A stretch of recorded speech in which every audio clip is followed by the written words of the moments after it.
du Fils et du Saint-Esprit. Amen, grande joie d'être là avec toi en ce vendredi 19 avril. Nous sommes au temps pascal, mais on doit toujours penser aussi aux souffrances de Christ. Et nous devons prier pour consoler le cœur de Jésus-Christ, parce qu'il voit les souffrances de l'humanité, mais aussi le cœur du Christ qui souffre parce que l'homme rejette son amour. L'homme ne veut pas accueillir, ne veut pas l'accueillir.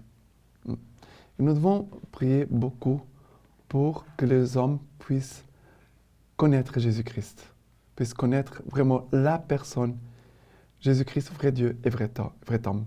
D'accord? Et la première lecture d'aujourd'hui, c'est Actes des Apôtres, chapitre 9, à partir du verset 1. Cependant, Paul, ne respirant toujours que menaces et carnage à l'égard des disciples du Seigneur, alla trouver le grand prêtre et lui demanda des lettres pour les synagogues de Damas, afin que, s'il y trouvait quelques adeptes de la voie, hommes ou femmes, il les amena enchaînés à Jérusalem. Il faisait route et approchait de Damas, quand soudain, une lumière venue du ciel l'enveloppa de sa clarté. Tombant à terre, il entendit une voix qui lui disait « Saul, Saul, pourquoi me persécutes-tu » ? « Qui es-tu, Seigneur » demanda-t-il. Et lui, « Je suis Jésus que tu persécutes. Mais relève-toi, entre dans la ville, et l'on te dira ce que tu dois faire. » Ses compagnons de route s'étaient arrêtés, muets de stupeur. Ils entendaient bien la voix, mais sans voir personne. Saul se releva de terre, mais quoiqu'il eût les yeux ouverts, il ne voyait rien. On le conduisit par la main pour le faire entrer à Damas. 3 jours durant, il resta sans voir, ne mangeant et ne buvant rien. Il y avait à Damas un disciple du nom d'Ananie. Le Seigneur l'appela dans une vision. « Ananie, me voici, Seigneur, répondit-il.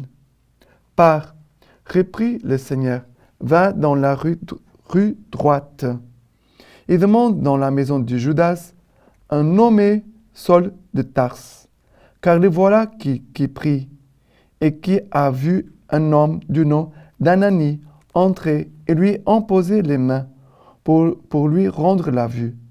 Ananie répondit, « Seigneur, j'ai entendu beaucoup de monde parler de cet homme, de dire tout le mal qu'il a fait à tes saints à Jérusalem.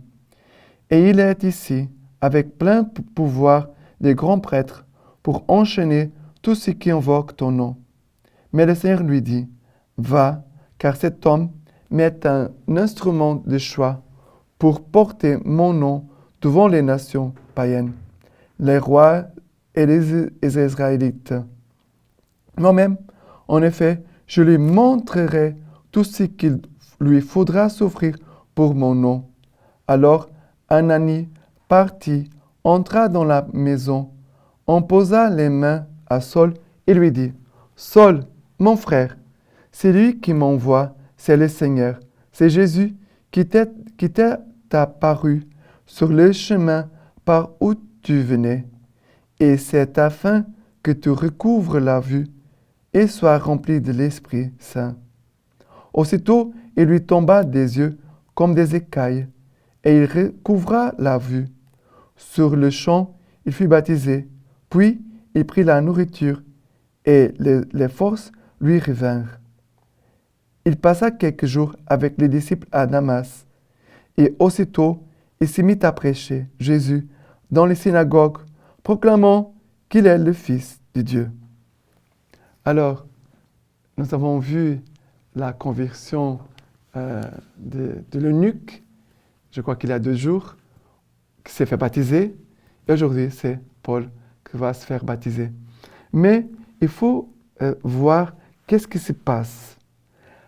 Dieu intervient, et il est enveloppé de lumière. Dans le livre de la Genèse, la première chose que Dieu a créée, c'est la lumière. Dieu est lumière.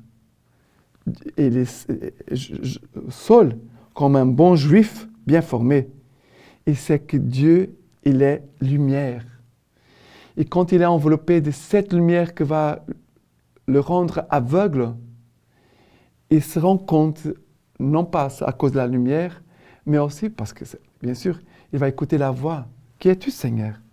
Il va dire, qui es-tu, Seigneur? Saul, Saul, pourquoi me persécutes-tu? Qui es-tu, Seigneur? Je suis Jésus que tu persécutes. Et là, il fait l'union des choses. Dieu est lumière, Jésus-Christ est vrai Dieu. Jésus-Christ, il est le Messie, il est le Sauveur, il est la lumière du monde. Il est venu pour me éclairer, pour me montrer, voilà, l'erreur. Tout ça se passe dans un instant, dans le cœur de Paul, de Saul, qui va tomber. Ce n'est pas seulement Saul, son corps qui tombe, c'est tout ce qu'il avait construit qui tombe par terre. C'est douloureux pour Paul, pour Saul. Ça va être très douloureux. Il va être conduit par les mains comme un petit enfant. Il va entrer à Damas, la ville qu'il persécutait. Les chrétiens qu'il allait tuer sont les chrétiens qui vont le recevoir. C'est très fort. Même Ananie résiste. Seigneur, je sais tout le mal qu'il a fait à tes saints à Jérusalem. Il est ici pour enchaîner les hommes et les femmes, pour le mettre en prison. Va, Ananie. N'aie pas peur. Va et fais ce que je te demande. Car cet homme m'est un instrument de choix pour porter mon nom devant les nations païennes, les rois et les Israélites. Et moi-même, en effet, je lui montrerai tout ce qu'il lui faudra souffrir pour mon nom. Bon, on pourrait prier sur la conversion, l'illumination de Saul. Mais je voudrais aussi de m'arrêter sur cette phrase. Moi-même, en effet, je lui montrerai tout ce qu'il lui faudra souffrir pour mon nom. Et on sait très bien tout ce que Paul va vivre comme souffrance. Nous savons très bien. Mais Paul n'a pas abandonné Jésus-Christ après. Et nous, est-ce que nous sommes capables d'accueillir les souffrances que Dieu va nous envoyer pour souffrir pour son nom? Je vous laisse à cette question parce que pour moi, c'est un point très fort. On pourrait contempler la conversion de Saul et dire, mais c'est magnifique, c'est très beau, mais oublier que Paul a été choisi pour témoigner de Jésus-Christ devant les rois, des princes, des Israélites, mais qu'il va aussi beaucoup souffrir par amour pour Jésus-Christ. La souffrance et l'amour, ce n'est pas la souffrance. Dans la souffrance de Paul, il a des actes d'un grand amour pour Jésus-Christ. D'accord? Et maintenant, le psaume d'aujourd'hui, c'est le psaume 117. Louez le Seigneur tous les peuples, faites-le tous les pays. Fort est son amour pour nous, pour toujours sa vérité. Fort est son amour pour nous, pour toujours sa vérité. Cet amour fort de Jésus-Christ, et c'est cet amour de Christ qui nous rend forts pour pouvoir après souffrir pour le bien des âmes, pour l'évangélisation et pour que notre témoignage puisse être donné. Témoigner aujourd'hui de Jésus-Christ, ce n'est pas facile. Il y a des gens peut-être vont accueillir, certains, mais beaucoup de personnes certainement vont rejeter, te critiquer, te dire, voilà, te rejeter, et tu vas souffrir. Mais l'amour du Christ en nous est plus fort que les souffrances. D'accord? Et maintenant, l'évangile d'aujourd'hui est de Jean chapitre 6 à partir du verset 52. Nous dit ceci. Les Juifs alors se mirent à discuter fort entre eux Ils disaient, « Comment celui-là peut-il nous donner sa chair à manger ?»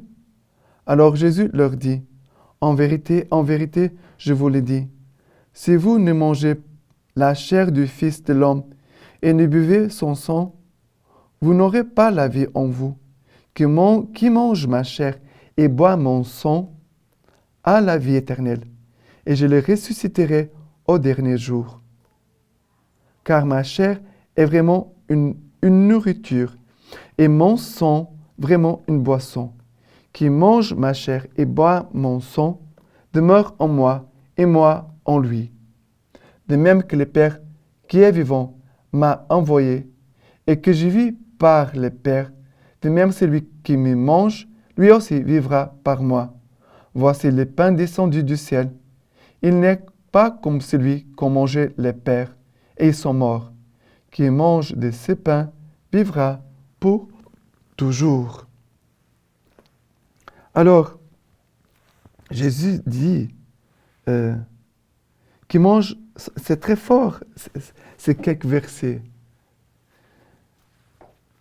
Si vous ne mangez la chair du Fils de l'homme et ne buvez son sang, vous n'aurez pas la vie en vous.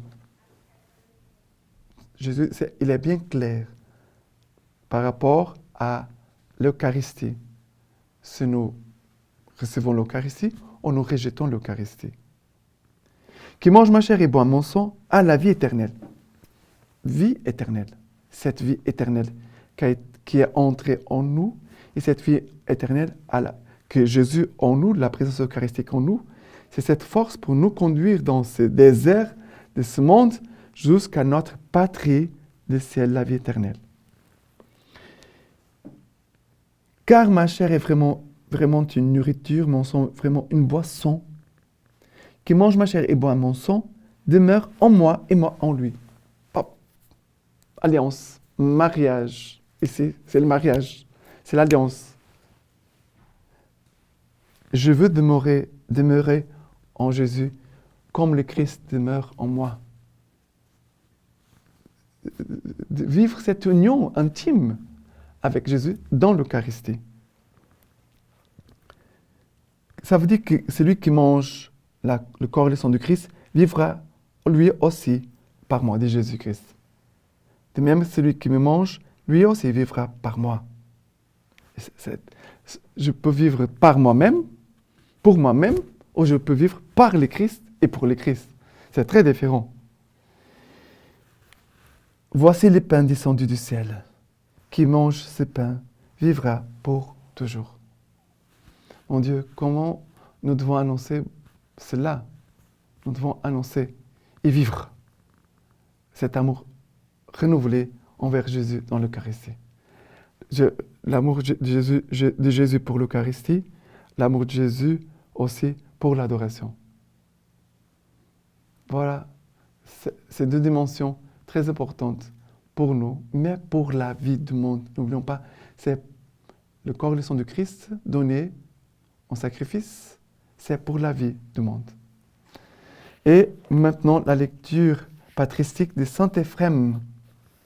Notre Seigneur a été piétiné par la mort, mais en retour, il a frayé un chemin qui écrase la mort. Parce que la mort n'aurait pas pu le dévorer s'il n'avait pas eu de corps, parce que l'enfer n'aurait pas pu l'engloutir s'il n'avait pas eu de chair. Il est venu jusqu'à la Vierge afin d'y trouver le char qui le porterait aux enfers. Parce que la mort n'aurait pas pu le dévorer s'il n'avait pas eu de corps, parce que l'enfer n'aurait pas pu l'engloutir s'il n'avait pas eu de chair. Il est venu jusqu'à la Vierge afin d'y trouver le char qui le porterait aux enfers. Mais après avoir pris son corps, il est entré aux enfers. Il leur a arraché leur trésor qu'il a dispersé. Maintenant, je vous laisse la bénédiction par les mains toutes pures de la Vierge Marie. Dieu Tout-Puissant vous bénisse et vous garde, le Père, le Fils et le Saint-Esprit. Amen.